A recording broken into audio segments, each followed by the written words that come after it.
Chris Garland. Brothers and sisters, right now, I want you to get on your feet.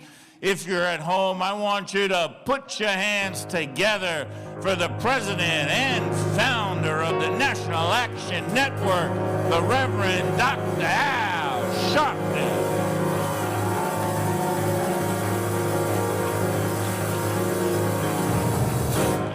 No justice, no justice, no justice, no justice. What do we want? What do we want? What do we want? When do we want it? When do we want it? When do we want it? When do we want it? Fist bump the person next to you, tell them you love them. Never give up and never give in. Change will come, keep it down within. Troubles and trials won't last always. With God on our side, nothing but pride. My sister, oh, brother, be strong. A better day is coming and it won't be too long. Yeah, change will come, change will come, change will come. Starting with you, your change will come, your change will come. Starting with you, your change will come, never give up and never give in. Change will come, keep it down within. Troubles and trials won't last always. God on our side, nothing but pride. My sister, hold on, my brother, be strong. A better day is coming and it won't be too long. Yeah, change will come, change will come, change will come. Your change will come, will come. Your change is gonna come. I know it will. Your change will come. Your change is gonna come. Your change will come. Oh, your change is gonna come. Change will come. Change will come. Change will come. Starting with you, your change will come. Your change will come. National Action Network Change Ensemble. Give them a big hand. Give them a big hand. Certainly, we're happy to be with you another Saturday morning for the Saturday Morning Action Rally. For you that are here at the House of Justice, 106 West 145th Street in the Village of Harlem. And for you that are listening live on 1190 WLIB AM in New York, and you that are watching us on live stream around the country, we are happy and honored to be with you another Saturday morning to give our report. Give a hand to our presider, Attorney Michael Hardy. To our inspirational speaker this morning, Elder Stephen Fields. Give Elder Fields a hand. Now, certainly we were honored, and I hope all of you were listening in Radio Land and you that are here, from hearing from our chancellor. I think she has done a great job of stabilizing and continuing the public education system in this city in the most trying time that a chancellor has had to face in our lifetime. To deal with public education, and as she said, she grew up here, born and raised in, born in Far Rockaway, raised in Southeast Queens, and started her leadership in the Bronx. So she knows this city and the challenges of public schools. I went to public schools all my education, and I've never seen a chancellor or back when I was going to a school superintendent, or back when Hardy was going, or schooler.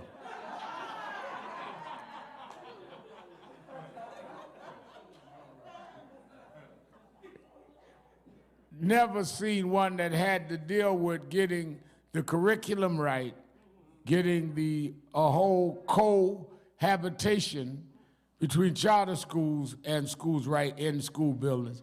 All of this, and then get hit with a pandemic where everybody's home, and as she stated, told us that the first week or so it was, well, we just got some good days off, but then it went into months. And then telling our students in our communities to go online learning when some of us live in communities that were deserts in terms of going online. Wi-Fi deserts and internet deserts. And you gotta balance those that were able to go online, some didn't, but could, those that couldn't, and that's been out, and now you gotta reopen the schools. And you got 60 reporters running around asking you, can you walk on this water? That's the picture. On top of that, you've got the health concerns of the students and the teachers. So at one level, you have the school chancellor and the city asking people to take all the precautions they could. And at another level, you got to deal with the teachers' unions that want to not be forced a certain way. So it is not an easy road to travel, but she's traveled it with ease. And I think we ought to give Chancellor Porter a big hand.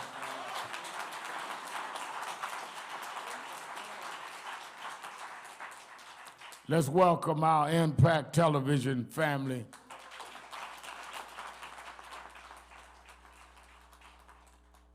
The challenge of the new variant, the Delta variant, has only brought back a lot of fears.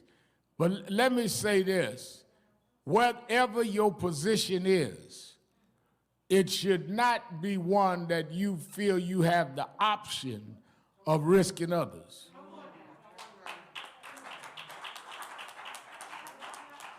You can do whatever you want, but you have the right to decide what to do with you. You don't have the right to decide what to do with me. And for people to say, I've got whatever reasons, I don't want to be vaccinated, fine, then you should be tested frequently. And for you that are indoors, that are going to be close in restaurants, you should wear a mask. Well, I have my rights. You do not have the right to infringe on my rights.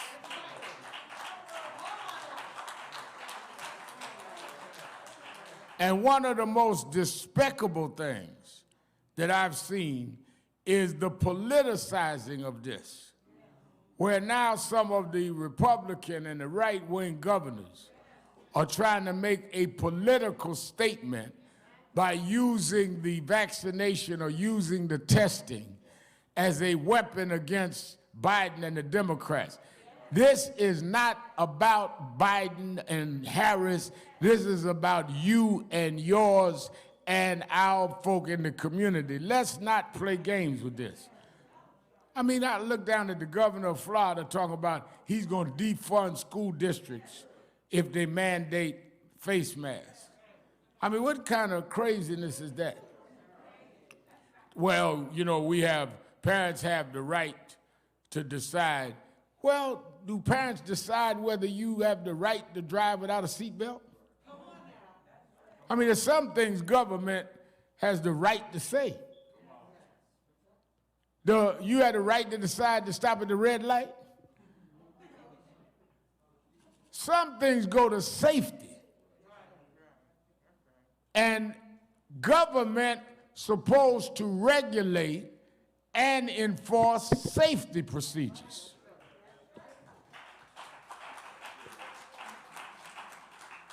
And I keep telling us, some of us that are masters at conspiracy theories in the black community, that cites out of context the Tuskegee experiment.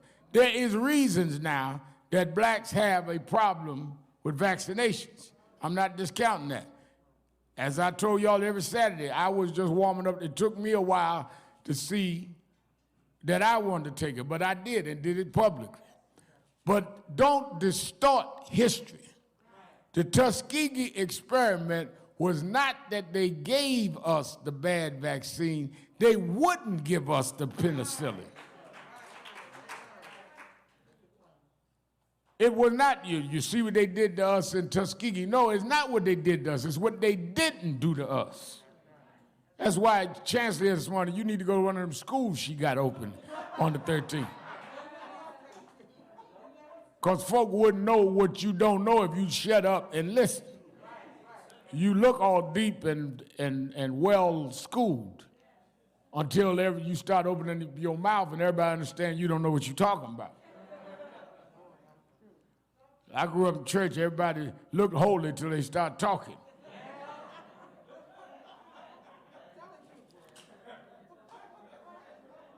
I know a lady in church speaking unknown tongues and get outside and cuss you out.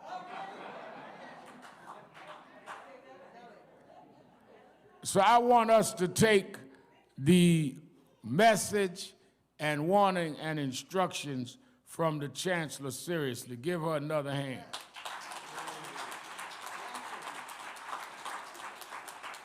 Let me say for the New York audience that we have Community Day, our Staten Island chapter, Cynthia Davis, at Bay Street Park on this Thursday. And I want all of us to come out and support that. Now, let me also be clear. We are, as we are sitting here this morning, and you that are listening to us around the country, we are in an existential crisis around voting. We are seeing in 48 states that they have changed the voting laws and what you need to do in order to vote.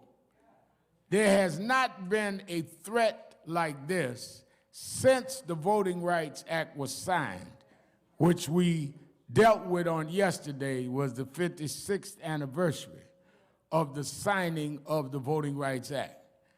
Now let me take a minute to break this down, because a lot of us, again, like I was talking about with COVID, we don't have background. We be talking and don't have the context right. The Voting Rights Act was not to give you the right to vote. It was to protect your right to vote from not being violated. Not give you the right, but protect the right. Now, we'll get to in a minute what that means. 15th Amendment gave you a right to vote. Is that right? But the fact that they gave us the right, then in various states, particularly Confederate states, but even some Union states, began putting up impediments that would therefore violate your right to vote, even though you had the right. So they didn't say you don't have the right to vote in Mississippi, or you don't have the right to vote in Georgia, or you don't have the right to vote in Alabama. All the way up to New York, there was 2 districts here. They would come with things like, you got a right to vote, you, Mr. Jones, no problem, welcome. Have a little test for you. Now, how many of the president's wives had measles? Just pass that test. Or take out a jar of jelly beans. How many jelly beans in this jar? Oh, I'm sorry, Mr. Jones, you failed the test. What the Voting Rights Act did was say you couldn't come with all of these restrictions unless it was pre-cleared by the Justice Department in Washington, and the Justice Department had to find that it was not a disproportionate impact on people based on their race. Now, how did we get the Voting Rights Act? We got the Voting Rights Act because there was a movement around the country saying that our rights were not being protected and there were restrictions being put in place that violated our right to vote. They began Mississippi, Freedom Summer, SNCC, Student Nonviolent Coordinating Committee, SCLC, Dr. King's organizations, Southern Christian Leadership Conference, NAACP, Urban League, all began different ways they began addressing the lack of voting rights. Because of the Freedom Riders and others that had dealt with public accommodations, Freedom Riders, for you that are young, is that they would get on Greyhound buses and other buses and refuse to ride the back and refuse to not use bus depots that were whites only. And that led to the Montgomery bus boycott when Rosa Parks sat down in the front of the bus, which led to this country having a reckoning with public accommodations and led to the Civil Rights Act of '64. Now, don't forget, Brown versus Board of Education was 54, right? Count with me. Next year, 55, Rosa Parks and Emmett Till, same year. It took from 54 to 64 to get the Civil Rights Act. Took a whole decade. That's why you instant activists that want to see something happen tomorrow. You went to one march and want to know why the whole world ain't turned up. You microwave activists. Y'all don't cook nothing, don't nurture nothing, don't read the ingredients, just microwave. If it don't warm up, you don't want it. It took 10 years to go from Thurgood Marshall and the Brown versus Board of Education decision to the Civil Rights Act of '64. And in between those 10 years, you had the Montgomery boycott, the emergence of Dr. King, the Freedom Riders with SNCC, Congress of Racial Equality, CORE, all of that in between. That's why another myth that we put on our children is that, well, I wish we would be united like we was back in the day. Back in what day? There ain't never been a time that we all were doing the same thing the same way. We had Thurgood Marshall in the courts. We had Adam Clayton Powell in Congress. We had the NAACP. We had CORE. We had Dr. King, which people said that's chicken-eating preachers. We don't want them. All of that was at the same time. Dr. King was not a freedom rider. He never got on a freedom ride bus. That was students that was calling NAACP and Dr. King and them the old guard. Dr. King didn't even live to 40 years old, but they call him the old guard. The same trash talk y'all hear now, we always heard. That ain't new. That ain't new. I look at folk now that come in National Action Network in their teens. Now they're in their 40s. And I remember when y'all say y'all were the young guard? Now you got young folk in Huddle calling y'all the old guard. Y'all got kids older than them. Hello. Because let me tell you something, if you live long enough, you gonna get old. If all you got,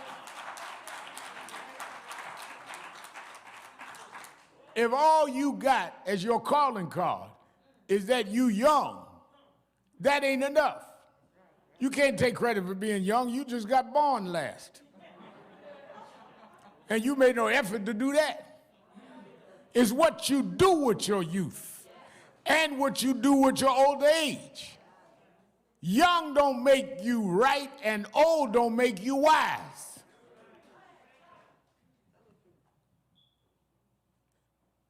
We get to 64 with all the freedom riders, with all the boycotts, with all the pressure. and they passed in the Congress the '64 Civil Rights Act. Why they passed the Civil Rights Act? It made it against federal law to discriminate based on race. So you had to therefore take down the whites only in bathrooms, whites only with hotels, whites only with restaurants, all the way across the board. Federal law. Reason I'm taking my time to point this out, I'm coming right to the day because a lot of y'all don't understand what today means. Alabama, Mississippi, Georgia, all of the southern states never changed their state laws. But the federal law made their laws that they would allow segregation become a federal offense. So it doesn't matter what your state law says if the federal law superseded that.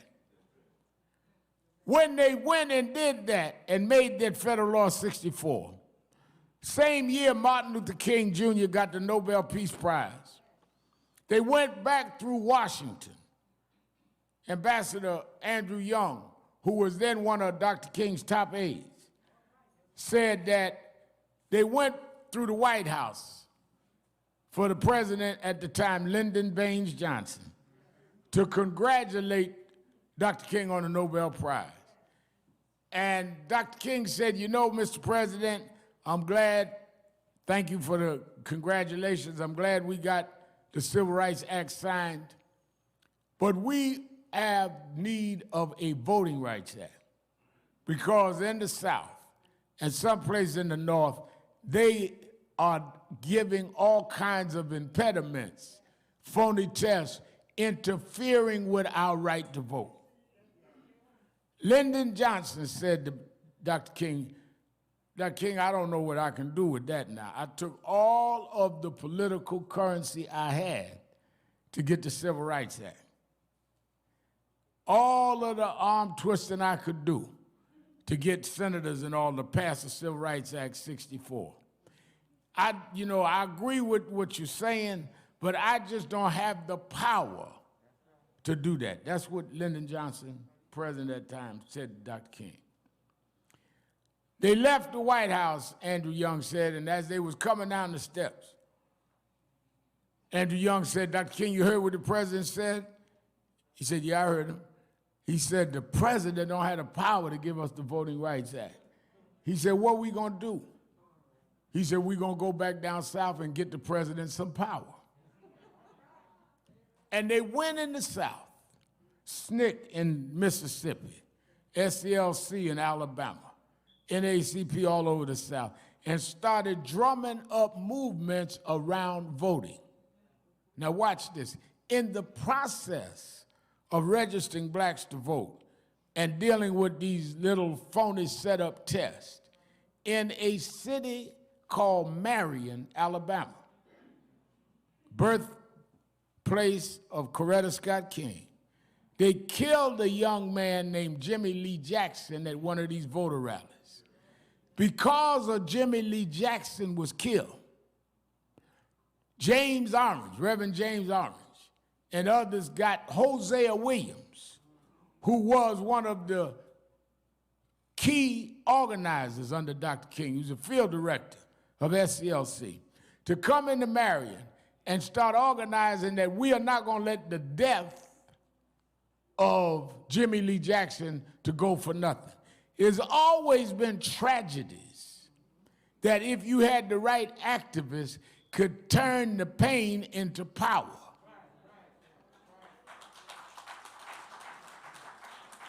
That's why, again, I tell you, if you study history, it has always been that we would take a tragic situation to bring a point home that would stop other tragedies from happening. That's why when Eric Gardner was killed by police in New York, we organized around it. And Gwen Carr and the family worked and still are right there up front with us and was able to make a state law against chokeholds named the Eric Garner Law. Eric Garner ain't the only one that got killed by police, but it led to a state law. Hosea Williams and them started, and they said that we'll organize, and they organized and went into one of the close cities to Marion called Selma. SNCC met SCLC there. And then John Lewis was the head of SNCC. Some of the people, I'm going slow because I want y'all not to get spooked when y'all hear all of this division in the movements.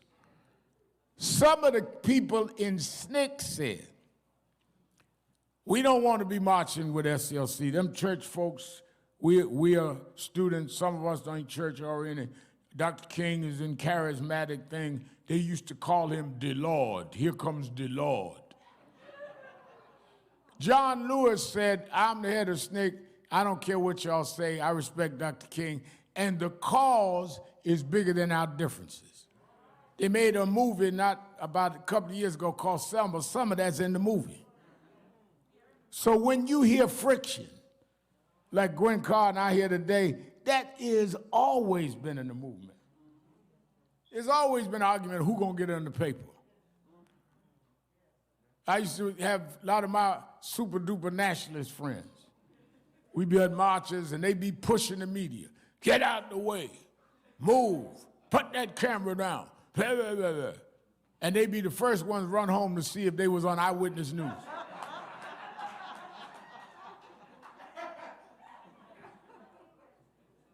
And be talking about, see, we ain't on the news. You beat up the cameraman.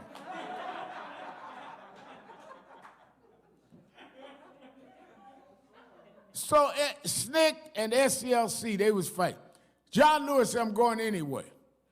And they marched across the Edmund Pettus Bridge.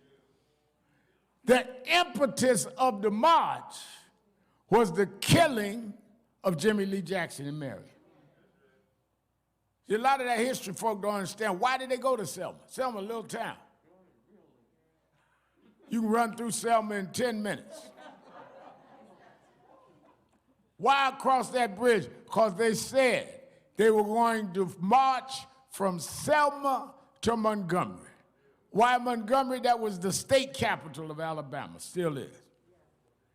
When they started marching across the bridge, that's when the state troopers assaulted them and pepper sprayed them and beat them. And it was filmed, just like George Floyd was filmed, just like Eric Garner was filmed. And the film went on national television. And that is what shook up the country, that they would do this brutality for folks that just wanted the right to vote. That's what gave Lyndon Johnson some power. So what am I saying? I'm saying that the Voting Rights Act of 56 years ago yesterday, the Civil Rights Act, did not come from the White House down. It came from the people up. The reason we're going to Washington with a National Voting Rights March on August 28th is the only way you're going to break this Senate that is sitting around now talking about what they're going to do with infrastructure and debating in the back rooms, because I was down there the week before last, on what they're going to do about voting, is that if we continue to put the heat on from the bottom, y'all talking about, I don't know if we got the votes. We never had the votes. We made the votes change our way.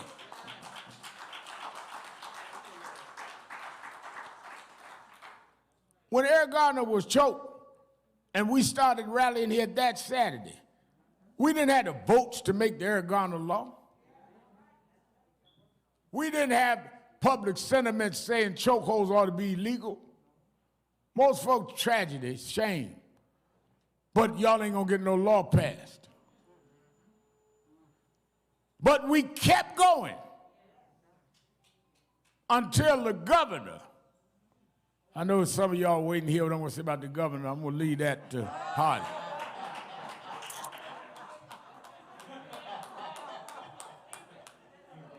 Some of y'all on turn radio. What are you going to say about the government? I'm going to say we got the right to vote. That's what I'm saying. I'm talking about voting.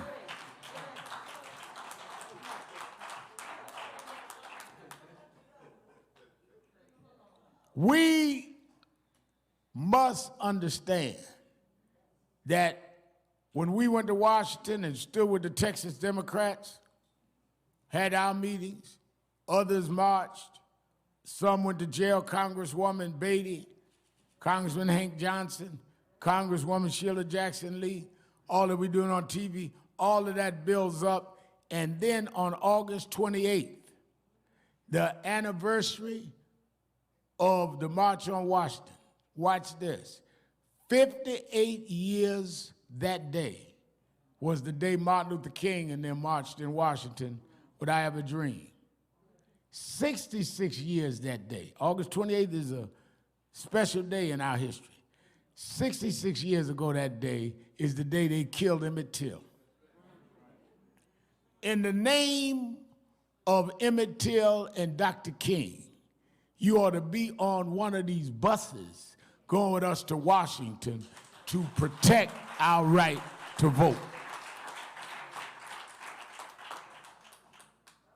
It's a Saturday, so you ain't got to work. If you ain't got a face mask, we're gonna give everybody one. Some of y'all went with us to Washington, most of y'all here, but some of y'all in radio land and television land went with us last year where we had to get your knee off our neck march. In the middle of the pandemic, we had over 200,000 people.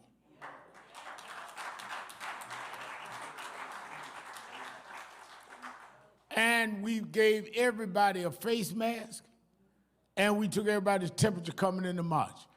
Reason why the lines for blocks, because we stopped and took everybody's temperature. And it was in the 90s.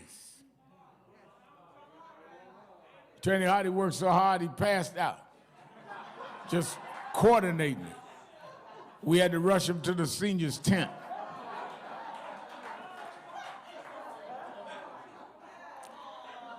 But he recovered. He recovered. We're going this year, we're going to provide masks and all of that again. But we're going this year around voting.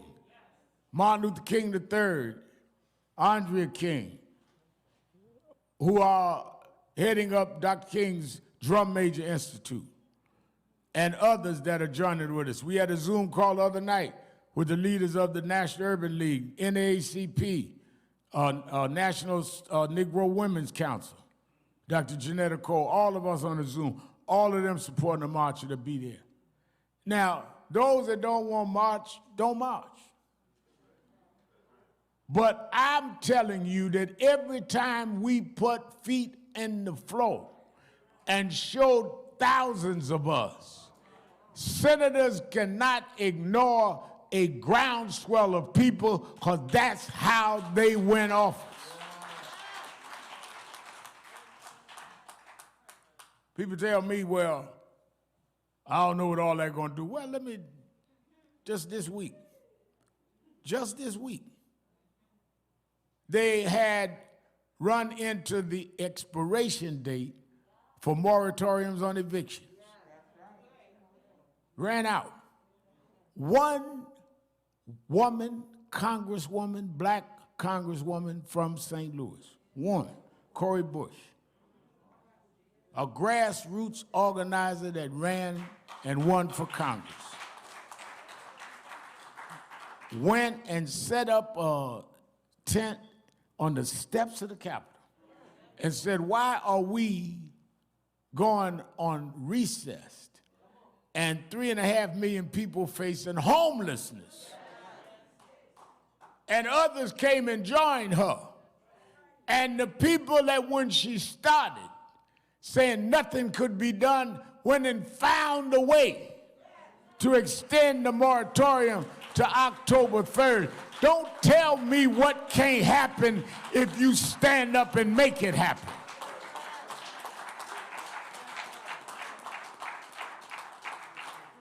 Most folk talking about what can't happen is because they ain't never made something happen. There wasn't laws against racial profiling till we went down to Jersey Turnpike and closed it down and made law. We made racial profiling law. I'm talking about in National Action Network. We stopped stop and frisk. We dealt with Eric Garner law. We ain't just up here hollering and screaming.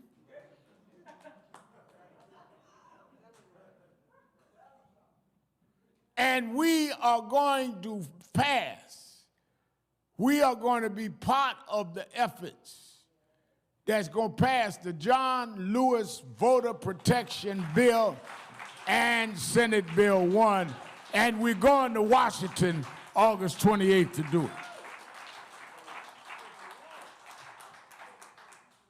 And we ain't going to stop till we get it done.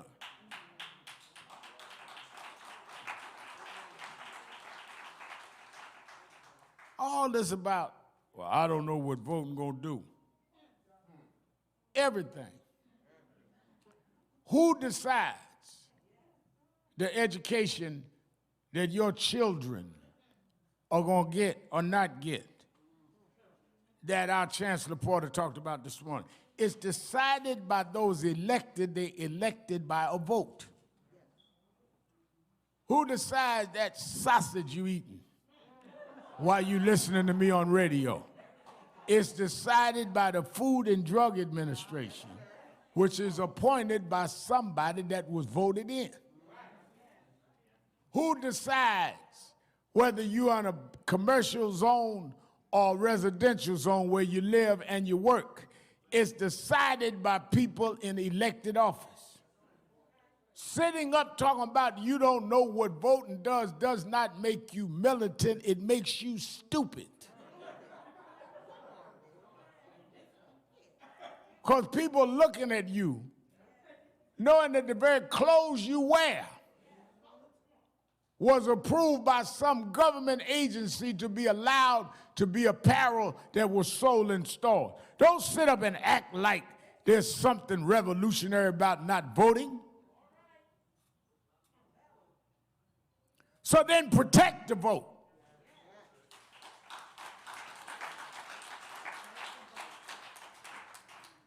And if you are scared to stand up, say that. Yeah, I was reading on the internet the other day. They got some conservative guy running for something somewhere and said, you know, we done went through all these years with people like the caucus and Barack Obama and Al Sharpton and all, but we are black conservatives. We got a new way. We don't believe in all that marching and rallying and stuff that Sharpton and them talk about. We got a new way. Well, then what is it? If you got a way to do it, tell me how to do it. I mean, I'm open to getting it done. But if you're scared, don't act like you got a new strategy. Just say I'm scared and sit down and shut up and let folk that ain't scared do what got to be done.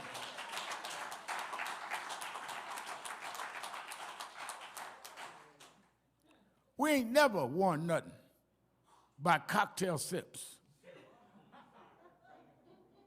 I've got an invitation to the cocktail sip. And I'm going to be in the room with very influential people. And I might be able to get a breakthrough. And you might be drunk too.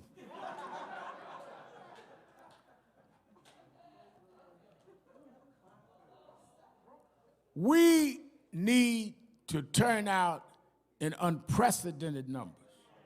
Let me give you the calendar.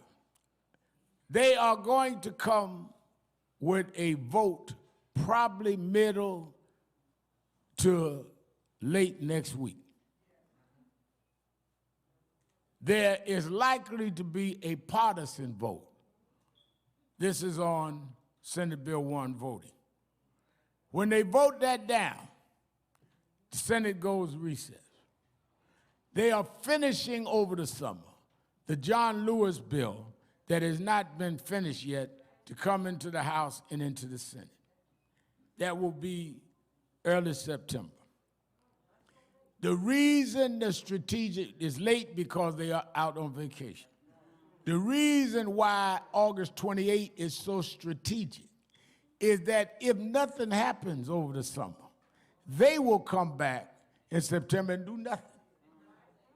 They've got to see in their home districts buses leaving and thousands of people on the news saying that y'all coming here next week, y'all better be coming here and voting. We're showing our strength. We'll be right between the votes. So I want everybody, under the sound of my voice, to go to www.nationalactionnetwork.net or call the toll-free number at 1-877-626-4651 and tell us that you are registering to vote. And not only to vote, but that you're registering to be at the Voting Rights March. I want everybody to be there. Now, let me deal with one other fallacy and I'll let you go. One of the things that I liked about the movement around George Floyd that we're continuing, because once we can secure our right to vote, we can get this George Floyd bill through, just like we got the Eric Garner bill through here in New York. But one of the things that was good is that it was intergenerational, old and young, black and white. We had as many whites, in some places more than blacks marching. And we got to keep that going. This whole thing of several years ago, of trying to play young against old, black against white, divided our power in the movement. Let me dispel this whole thing about we need to have just young folk or just old folk. It is a matter of history, particularly in our community, that we extol the old, not condemn them. Anybody that comes with a divisive philosophy, tactic, activism based on age is working against the history of our community. I hear these niggas with an old guard. First of all, how did they get to be the guard? They must have paid dues and gained the trust of the people. Wasn't that they were old, it was that they worked and earned people's trust. And you're going to discard the trust of the people because some hippie told you that your generation was in vogue. Some trust fund baby that can go home and live the life they want. Go have you experiment with the future of our community. That's why people ask me, well, Red Mal, with all this crime going up, another shooting last night, are you dealing with safety or are you dealing with police reform? I'm dealing with both. We are not anti-police.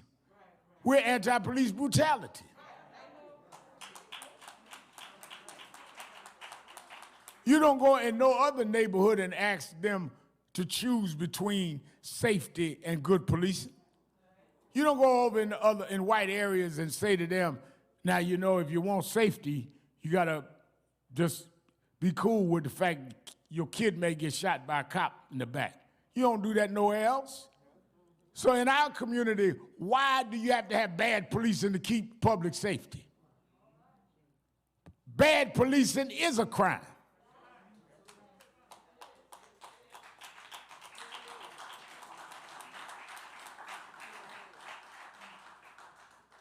And even in the church, we got this craziness, Elder Fields, about, you know, I'm young, the old guard need to step aside. First of all, your gifts will make room for you.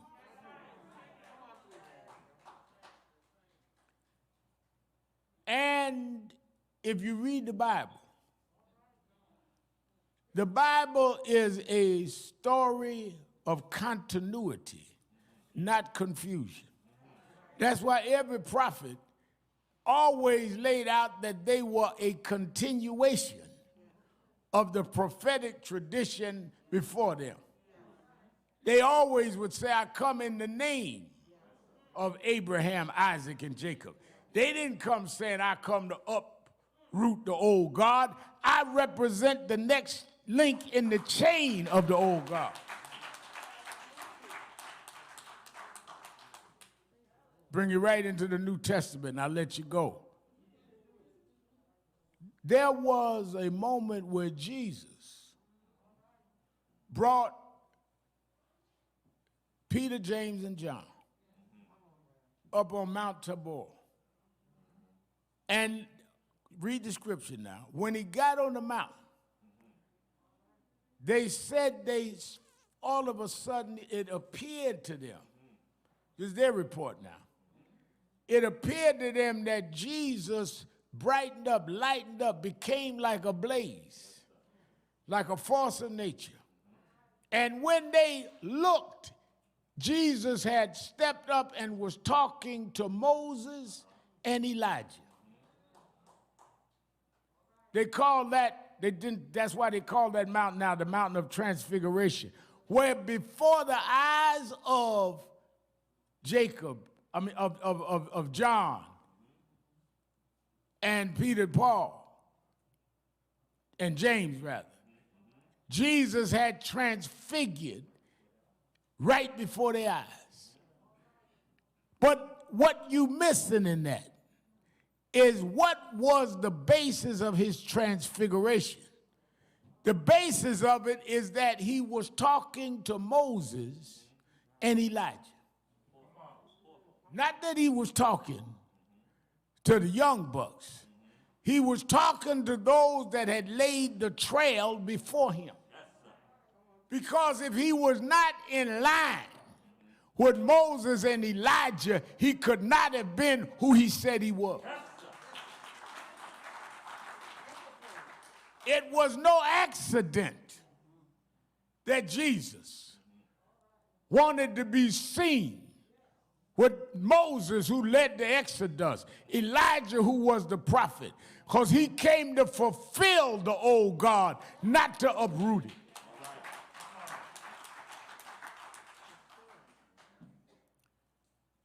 Nobody ever reported what Moses and Elijah told Jesus. So in Elder Fields, in my cosmic imagination, I imagined that they must have been telling him that you're going to have to suffer.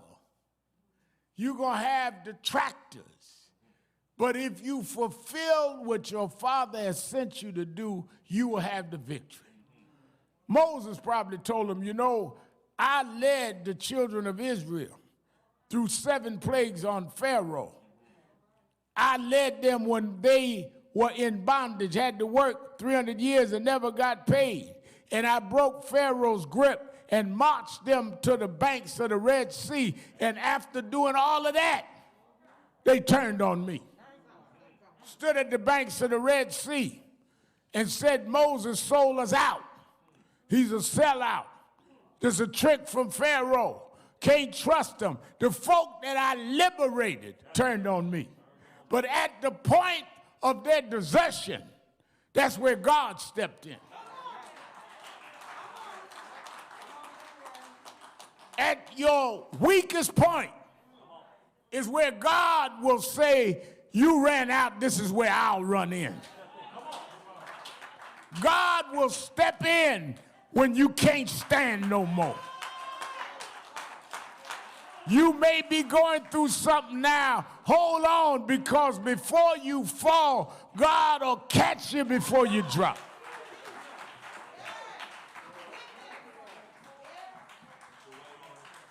So Moses told Jesus, in my imagination on that mountain, they gonna rebuke you. They gonna scorn you. They gonna try you. sentence you to death, put you on a cross, but don't worry about it. Walk through the valley of death for 3 days, you shall rise again.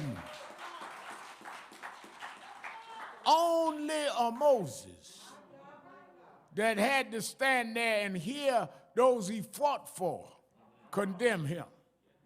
And yet God, in the middle of their bickering, in the middle of their condemning him, opened up the Red Sea. And Moses could have told Jesus that on that mountain that morning. Elijah said, I prophesied to Israel. And they didn't want to hear me, but I prophesied anyhow. Because my job was not to build fans. My job was not to build likes on the internet. My job wasn't to clout chase. My job was to speak to the wind. My job was to prophesy. And God lifted me up. So before you go on now and heal the sick and raise Lazarus, before you go on, you're going to be buked. And you're going to be scorned. But go ahead anyhow. Because God will make a way. He'll test you, but if you can pass the test, he'll lift you up and give you the victory. That's why, in my own cosmic imagination, that's why Jesus had this meeting with Moses and Elijah. And then when they woke up, Jesus was there by himself. Because it was them seeing the continuity that they needed to see. And that is why I keep telling you, whether it's in the ministry, whether it's in activism, people that come disconnected with what was before them will not be able to pass the test. Because let me tell you something, if you stand up, they're going to come after you. But if you know what you know, not guess what you know, but know what you know. If you done been through some Red Seas in your life, if you've been through some Jordans in your life, if you've been through some things that you didn't see how you were going to get out of it, but somehow God made a way anyhow. If you've been where you was about to give up, but God said, hold on anyhow, and make your enemies your footstool. That's why David said, I was young, but now I'm old. I've seen many things. But the reason I'm going to Washington August 28th, I know they say that we don't have the votes. I know they say we don't have the opportunity to filibuster, but I believe what David said, that there's one thing I've never seen. I've never seen the righteous forsaken, nor their seed beg for bread. I'm going to march on anyhow. I've been to the mountain. I didn't see Moses and Elijah, but I seen Martin Luther King. I seen John Lewis. I've seen Adam Powell. I'm going to the mountain. God will make a way somehow. I don't know what vote we'll get. I don't know who will turn around. But if we stand up, if we keep on marching, God will make a way for his children. We shall overcome. We shall overcome. Deep down in my heart, I do believe we shall overcome. I don't feel no ways tired. I come too far from where I started from. Nobody told me. Nobody told me. Moses didn't tell me. Elijah didn't tell me. Martin didn't tell me. John Lewis didn't tell me. Nobody told me the road would be easy. But I don't believe he brought me this far to leave me now.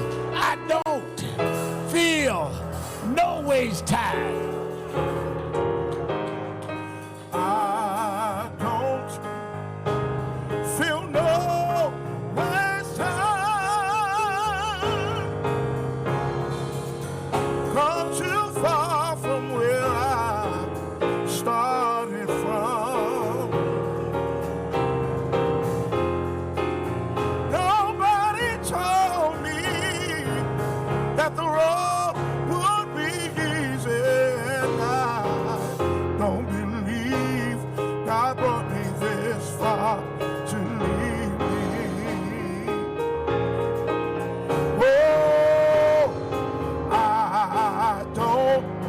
feel no waste time.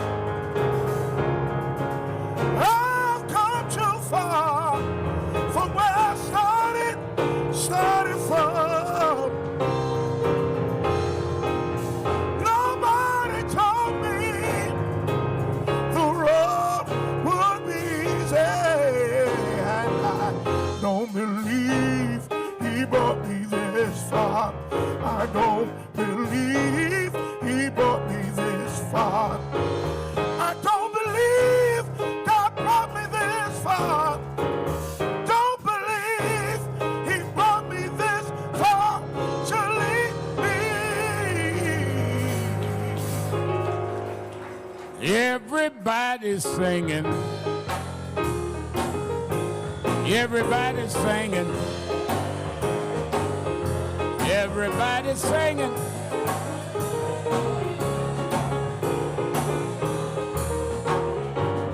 Everybody's singing. Sing it like you mean it.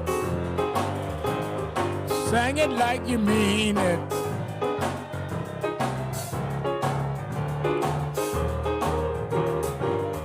Everybody now. Everybody sing. Everybody singing.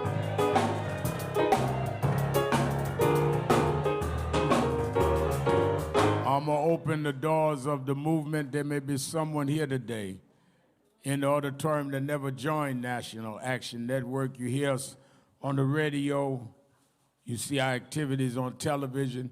If you're here today and never joined, just walk down either aisle to me and let us sign you up this morning. If you're listening on radio and have never joined, go to www.nationalactionnetwork.net and you can join right online, or you can call 1-877-626-4651 and someone will sign you up on